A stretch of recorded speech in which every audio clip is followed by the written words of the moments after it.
Well, our next guest speaker is Michael Wohltmann. As we've explained, he's literally flown in. His arms are incredibly tired because the flight just made it into Melbourne on time. Michael is a retired senior high school teacher from South Australia. He has over 30 years of experience in teaching across country and metropolitan schools in that state. And he taught Australian, European and American history and Australian and international politics. And if you're doing that to secondary students, then there is no honour high enough, I think, for you to receive. He was responsible for setting up the introduction of Australian international politics courses in the senior secondary education curriculum. He has a number of publications, and a couple are particularly relevant to today. He's looking at Tom Garland and the Common Cause movement, looking back to see the future, and also a revisionist history of Woomera, 1947 to 1980. And it's this particular topic that we're asking him to talk about today. His title is Woomera's Contribution to Britain's and Australia's Security in the Cold War from 1947 to 1980. From Blue Danube to Project Falstaff. Let's give Michael Wohltmann a big welcome. Thank you very much for the invitation. Look, I'm not an academic. I was a mere high school teacher for 31 years. When I retired, I always wanted to do some follow-up research, and I didn't want to use the time I had unwisely. My first book was a revisionist history of the internment of Germans in both South Australia and Australia, looking at the treatment of enemy aliens in 1914 to 1981. But I took that story right through to show that the stigma which that community faced went right through to the 1950s. My second book, I was indebted to I never planned to do the book. It was because of our great colleague we lost, Stuart McIntyre. Stuart McIntyre would come over to the University of Adelaide and would deliver a series of lecture, South Australian History Isn't Boring. And I was fortunate enough to attend one year, and he talked about the Common Cause movement. And myself and a lot of other people were scratching our heads thinking, what the hell was that all about? And a chap called Tom Garland was mentioned. So as a result of that, I did some further research. And what was interesting at the time, the State Labor Party in South Australia had written a book, 50 of the most prominent movers and shakers in South Australian labour history. And I thought, oh, that'd be a good starting point. Tom Garland would be in there. No, he wasn't. And then that set me on a course to find out a bit more about the man. Anyhow, I'm deviating from the point very quickly. My third book, it took 4 years to get published. Part of the problem was that I had great difficulties getting files from the NAA and the Department of Defence, and that was a 2-year battle, and in the end I won the battle, and I got the files unredacted. So, but the book should have been finished much earlier, but that's the price of research. So what I like to do today is I like to basically follow 3 sub-themes which demonstrate that Woomera's contribution to Britain and Australia's security. The first thing I want to say is that the Woomera story goes at the heart of the basic tenets of the Cold War. That is the arms race, the space race, and, as our previous speaker had alluded to, the issue of national development and defence, and those aspects as part of Australia's national development from the late 40s through to the 60s.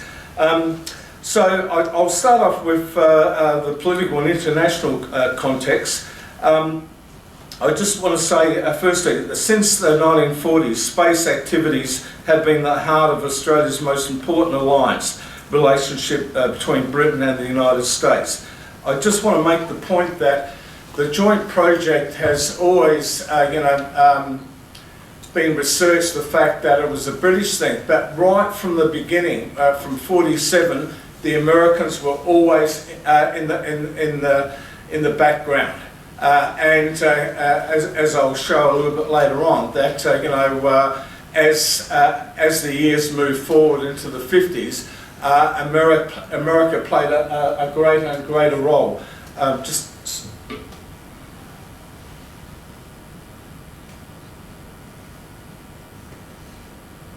Okay. So disregard the writing. The other thing is that in the late 1940s, Woomera was established to permit the United Kingdom to develop missiles that could be used in a future war with the USSR. One of the things in my book, I state the claim that right from the beginning, the early 6 years of Woomera were all about what is it that you need to do in order to develop an atomic weapon. If you look at the Bible, which is held up in this area, Peter Morton's book called Fire Across the Desert, which is an outstanding piece of work. The narrative is not laced in that. And one of the things I have shown in my book, that all of those early years was specific research and development and trialling of the sorts of data you need to make sure that you can drop a successful bomb. And I'll talk about that bomb being Blue Danube a little bit later in my speech.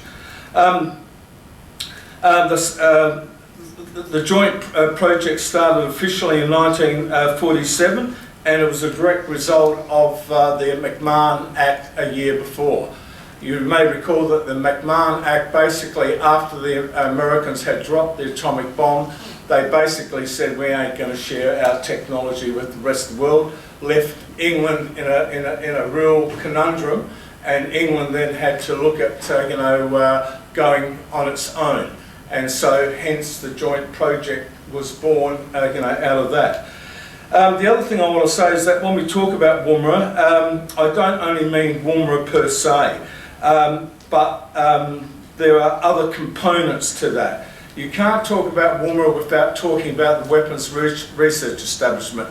In the early 5 years it was called the Long Range Weapons Establishment.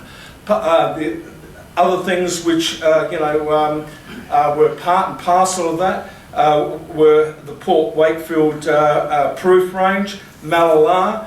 The small township of Malala played a very, very strategic role, because prior to the building of Edinburgh, Malala housed the RAF training school, and Malala Air Base became crucial in logistics in flying material up to Woomera.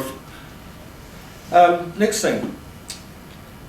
A couple of other things. When I was doing the research, I believe that the fall of Singapore in 1942 was a crucial moment, because even though it was crucial in the fact that Australia had to reconsider its alliance with Britain. In fact, though, what we see over the next 10 to 15 years is a very, very much closer relationship between Australia and the mother country.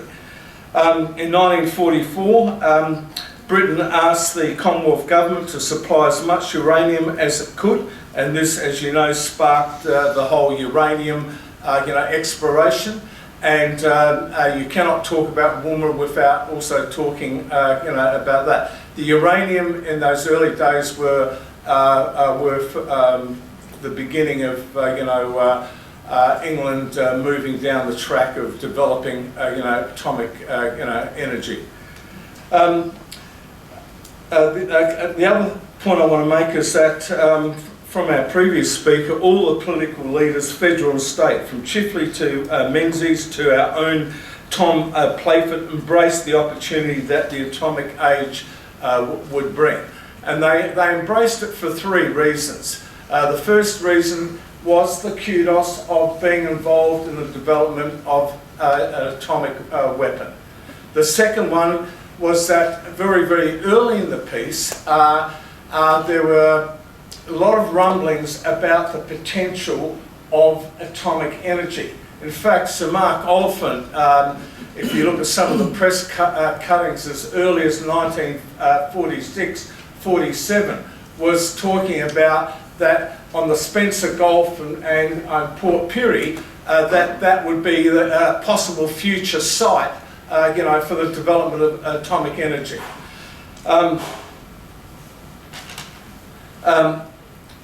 In introducing the Atomic Energy Controls and Materials Bill in 1946, on the 12th of July 1946, John Dedman, in reading the bill for the second time, stated, "The central point before the House today, there's a general realisation that the problem of control of atomic developments and raw materials is one of immediate and inescapable urgency." And so, very, very early in the piece, government officials, both state and federal, saw, the potential of, atomic energy. One of the first schools I went to as a teacher was in 1983. I was at Port Pirie High, and they always talked about a thing called the road to nowhere, and no one would tell me, what the road to nowhere was. And eventually I spoke to an old timer, and he said that the road to nowhere led to, back in the 54 I think it was, Port Pirie, produced, plutonium and exported it to England, and very, very early in the piece. And so that was what the road to nowhere was. Moving on. From the 1st of July 1946 to July 1925, there were uranium-based devices used in the Aber-Baker tests at Bikini Island. Australia sent Commodore SHK Spurgeon and Professor Oliphant, and they were the two observers to represent Australia to watch atomic bomb testing at Bikini Atoll. What was very, very significant of that is that when Spurgeon came back, he was asked to write a report for the Commonwealth Government. And in that report, the report was about 14 pages long, and one of his recommendation was that the Australian Government, Commonwealth Government, had to get on the front foot in terms of atomic development. Moving on. The Chifley Labor government had established the Woomera rocket range, uranium exploration, and extensive funding later on of the Australian National University to conduct atomic research. I just need to...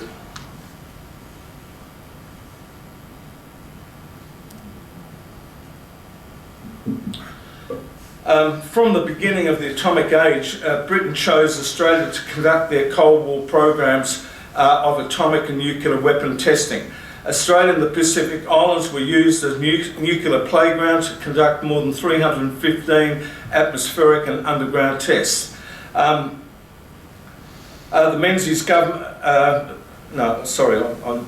I just need to move on. On the 20th of September 1915, Prime Minister Robert Menzies delivered a solemn national radio broadcast where he stated that within 3 years Australia would be involved in a third world war.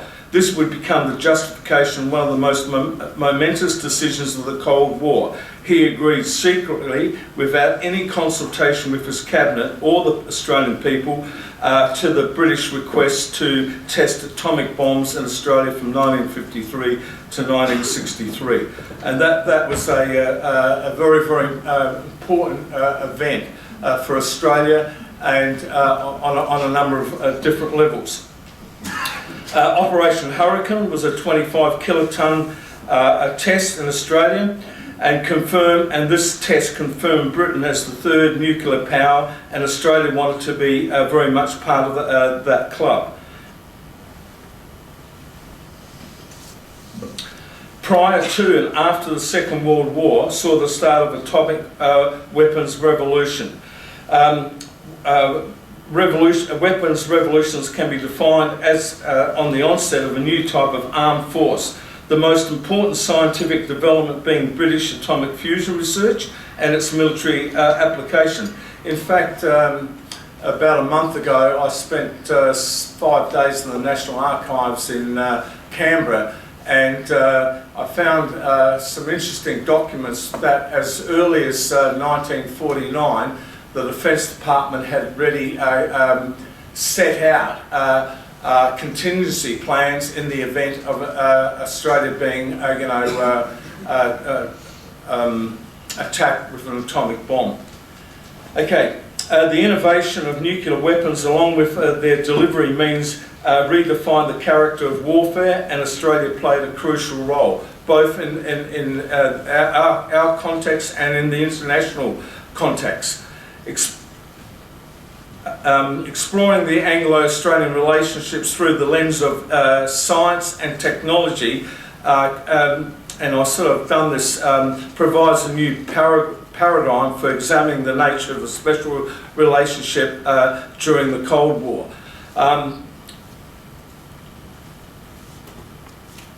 The Menzies government saw Australia's interests as being best served by the restoration of British to its pre-war status. Menzies also believed in having two great and powerful friends with atomic bombs. Menzies placed Australia front and centre for the British atomic nuclear testing.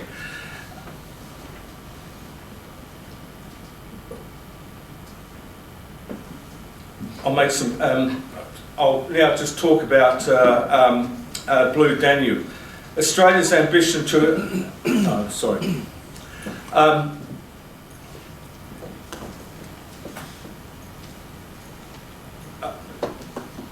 Right at the beginning, Australia's contribution to Britain's atomic and nuclear terror was extensive. In terms of just chronological order, it started off with Blue Peacock. Blue Peacock then came into what was called the Blue Boar project, which was looking at how you can develop guided glider bombs. And then Blue Danube was the bomb which was commissioned by the British to become the first atomic bomb, and that the research of that bomb was from 1946 to 1955. Then over time you had the Red Beard, you had Violet Club airdrop bombs that was used at grapples. That was a 9,000 weight bomb. Yellow Sun was a project which looked at the whole notion of hydrogen bombs. Red Snow was the development of a megaton warhead. And then by the time you get to the late 50s and 60s, you have the beginning of three very, very important programs. One being Blue Steel. That was Britain's first nuclear missile, and Woomera played a very, very important role in that. Black Knight and Blue Streak. The Blue Streak missile was conceived as an intermediate range ballistic missile by the United Kingdom. Its primary purpose was to serve as an independent British nuclear deterrent. The Blue Streak rocket was developed and fired right across the middle of Australia, from Woomera all the way to the Indian Ocean just south of Broome. The WE-177 was a free-falling bomb project and was the last of Britain's air delivered nuclear weapons. By the time you get to 1963, the British made a significant tactical change. They went from moving away from having bombers carrying nuclear weapons to the whole notion of submarines.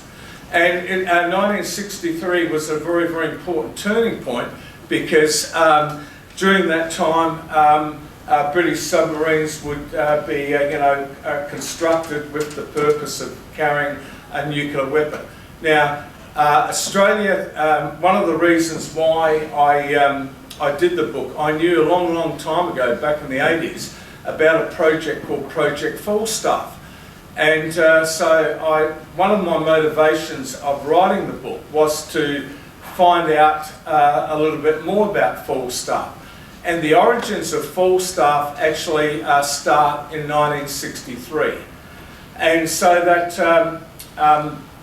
the British had a project called Chevet Line, and they gave the hardening of the nuclear weapon. That was done in Mexico, in America.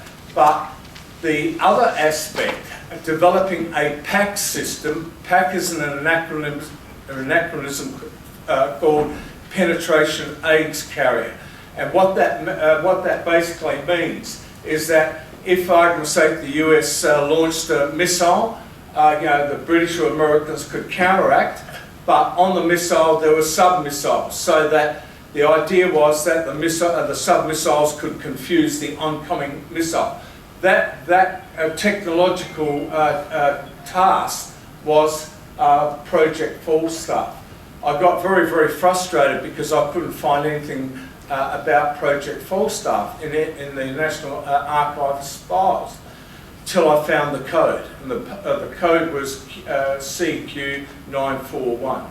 That was the code for and that particular project. And Australia should feel very, very, proud, because the actual technology involved to develop these sub-missiles was absolutely, Australia, did it, and they did it with absolute perfection. The interesting thing is that the Australian government, even right up to now, still claims that Project Falstaff didn't exist. Just moving on. Just very quickly, Blue Danube was the first atomic weapon. I'll leave that. I'm running out of time. Okay.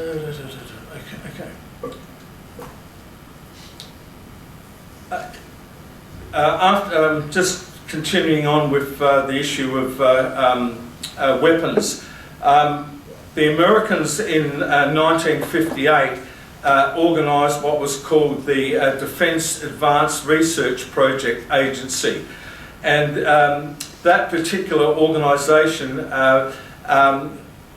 had the focus method of conducting America's space and moon programs. And Australia played a very, very, very important role from the late 1950s onwards.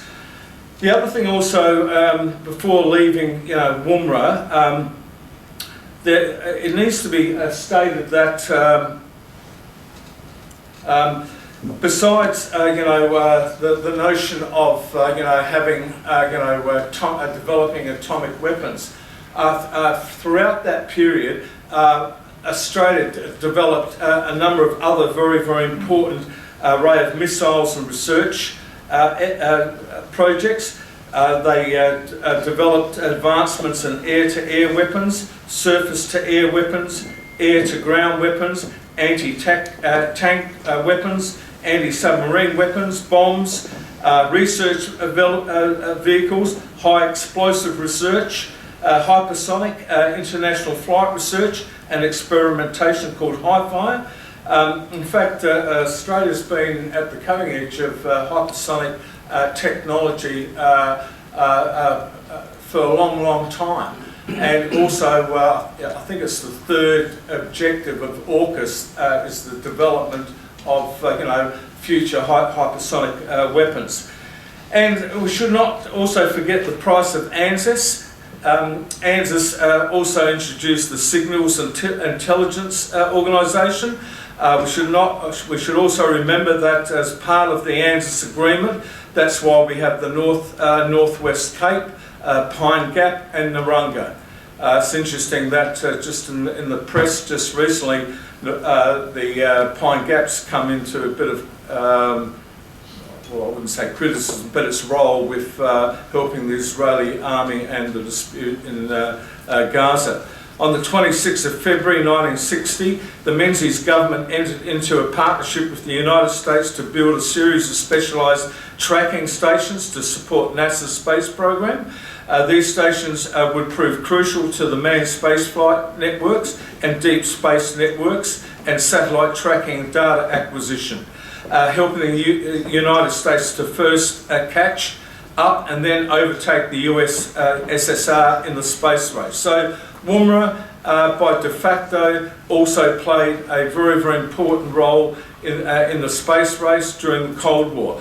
There was also the Special Anti-Ballistic Research Test, Sparta, Deep Lagoon Deep Station, played a significant role in a number of American rockets to the moon. It's really quite saddening that when I went to Woomera 2 years ago, the only thing left of that observatory are 4 bolts and a piece of concrete, and all that old infrastructure is no longer there.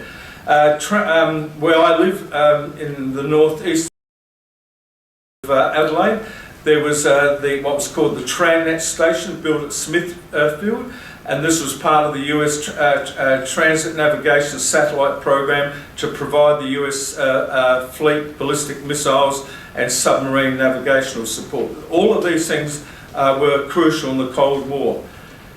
And finally,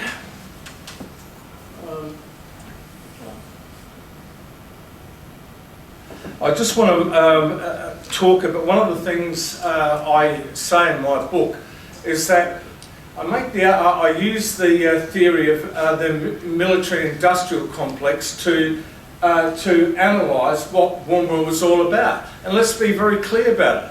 Australia by 1953-54 had a military-industrial complex.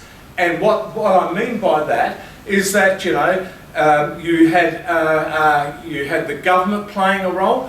Every government department played a role, whether it's the PMG, whether it's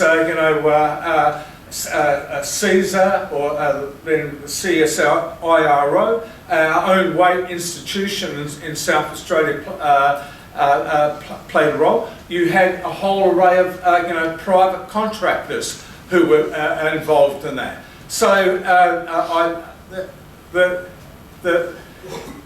the point I was trying to make is that you cannot talk about Woomera without linking it up with all the other aspects which go with it. So World War II saw the acceleration of the connection between scientific research and the military. Just on that point, you all know that the spoils of war after the Second World War are war prizes. And you all know that the Americans, the Russians and the English fell over each other in order to get into Germany and debrief the scientists. And Werner von Braun was taken and given a new life in America. One of the things which I discovered in my book, that the Australian government, as part, they also did a similar thing. There was a program called ESTEA and OSTEA, OSTEA, and both of those programs allowed German scientists to come and work in Australia. However, due to Menzies and due to ASIO, no German scientist was allowed to work at Woomera. There are a number of academics who argue that that was a lost opportunity for Australia. But the point I want to make is that as part of Australia's war prize, they had 2 programs I think by memory, I think there's about 1,395 German scientists and other highly skilled people who were allowed to come to Australia. Right, I'll finish it off quickly. In May 1946, Australia and Britain forged the foundations for the Anglo Joint Project at the Prime Minister's Conference in London, namely the role in Empire defence planning and atomic development and munitions. At the Imperial Science Conference held in the same year, this would set the direction of defence science. The focus of defence science was to advance both atomic and biological research. One of the things I'll mention it, that as early as 1949 through to much of the 50s, Sir Burnett McFarlane, he was given the task to develop both biological and chemical warfare projects as part of this period as well. The other thing also I want to say is that because of these two conferences, every major Australian university was involved with Woomera. I'll give you one very quick example. Adelaide University, there was a guy called John Carver who was head of the physics department. He was the only professor in Australia who had direct access to Woomera, and he was working on sounding rockets to be sent up about 160 miles up, and they were interested in gamma rays and a number of other rays. But my point I want to make is that the joint project also needs to be seen from the point of perspective that it was all of Australian universities were involved. They got research grants for particular projects, and they were also they also worked with a number of other international universities. Okay. The joint project needs to be seen through the lens of a military-industrial complex. A feature of the Cold War was a much closer relationship between the universities, private contractors and the Department of Defence. The theory of MIC argues that there's a symbiotic relationship between military development and defence-related research conducted by universities. And we're seeing the same thing with AUKUS. AUKUS is just an extension of that, right? And the Commonwealth Government is using defence and defence budget to kick-start that the defence industries will be the driver of economic times in the next 30 years. That is the theory. Whether that happens or not, only time will tell. Throughout the post-war period, science, technology and the development of atomic and nuclear technologies went hand in hand with nation building. To make the negative aspects of the atomic age more palatable for the Australian public, there was a juxtaposition between atomic bomb development and the possible benefits of civic nuclear program development. And that happened as early as January 1948 and ran through all of 1948, and there was a thing called the Atomic Age exhibition. It was sponsored by the major newspaper at the time, and the exhibition mainly ran on the eastern boards, Melbourne, Sydney and Brisbane, and the idea of that was to, try to convince the public that atomic was good. And and it's I'm not making this up. It's well worthwhile having a look. They had for the children. They even had their own comic, Captain Atomic, and again, it was all designed to to in a sense prepare society for a new atomic age. Okay, I'm not going to. I'll skip that, I'm running out of time. They're just the list of some of the private contractors. I'm not going to go there. I'll now just conclude my talk. The Anglo Joint Project played a significant role in both the internal aspects of the Cold War and within the Australian context. In my book, I make the case that the historical importance of Woomera rocket range in South Australia and the Cold War is undervalued and is under-researched. I still believe there is much more to be told from the Woomera story. Things like, why is it you pick up any book on economic history of Australia from the late 1940s through to then, why is the joint project not part of our nation-building story? When you consider, if you did take a step back for a moment, and you consider the economic multiplier effect which the joint project injected into the Australian economy, there were just enormous things. I mean, have a look at the exploration of uranium. You have the development of Radium Hill. You have the development of Port Pirie. Lee Creek becomes established. With all of that, you have to link that up to get a pipeline.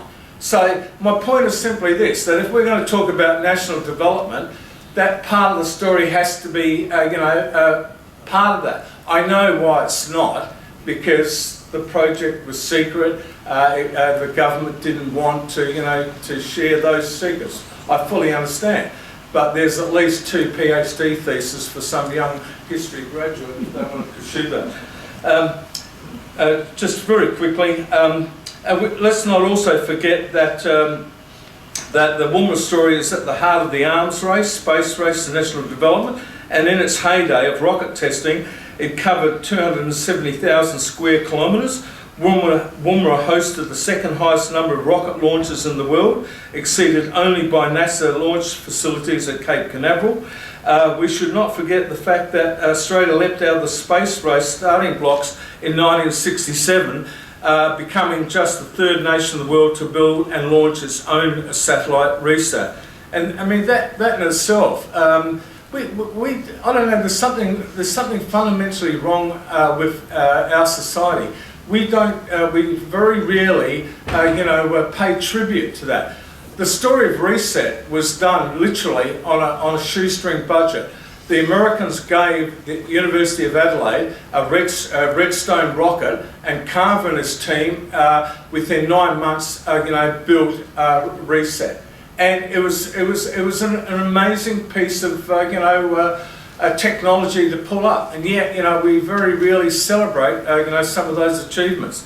And finally, born out of World War II and fueled by the Cold War, Woomera and all of its components made an enormous contribution to the arms race, space race, biological and chemical weapons research, and more importantly, Australia's economic development. Thank you.